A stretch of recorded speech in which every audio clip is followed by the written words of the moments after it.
Hi guys, welcome to my YouTube channel. For today's video, tuturuan ko kayo kung paano mag-bypass ng ML Promo. Una, mag-download muna tayo ng IZPH VPN, no? Dito sa Play Store, ayan, yung pangalan. Download nyo lang yan, libre lang yan mga lods.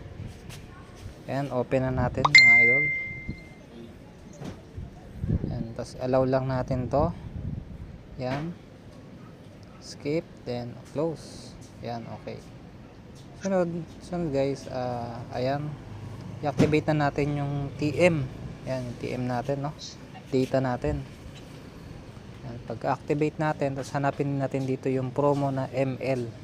Type nyo lang ML, tapos lalabas na dyan yung setting na kailangan natin. Ayan, no, yan yung ML bypass.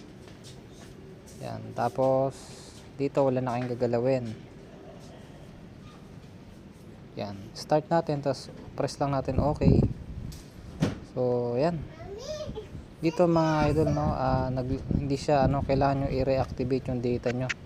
Yan, reactivate natin, tapos yan, start ulit natin. Yan, pag nag green na ganyan mga idol, connected na yan. Pag nalagay connected, ibig sabihin may internet na siya, no. So ayan, makakapag-browse na tayo at kung ano-anong gawin natin, no. Hindi lang ML, no, kasi pag ML na promo, ML lang talaga yung malalaro natin. Hindi tayo pwede mag-browse, mag-YouTube, mag-download. So ayan yung purpose ng bypass natin mga idol, no. Ayan, nakapag-internet na tayo ng kahit ano, hindi lang ML. So ayan yung purpose ng bypass ng ML bypass, para magkaroon tayo ng internet sa lahat, pati sa apps.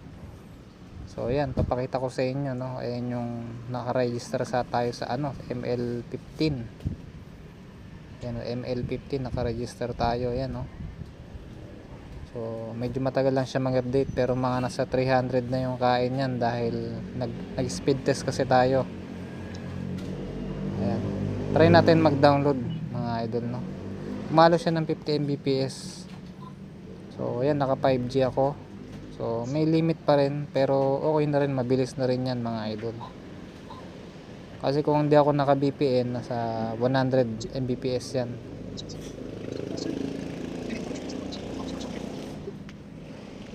Dito mga idol, nag-try tayo mag-download, no. Ayan, ayan, pinas forward ko na lang yan. So ayos na ayos mga idol. Maraming salamat sa panonood.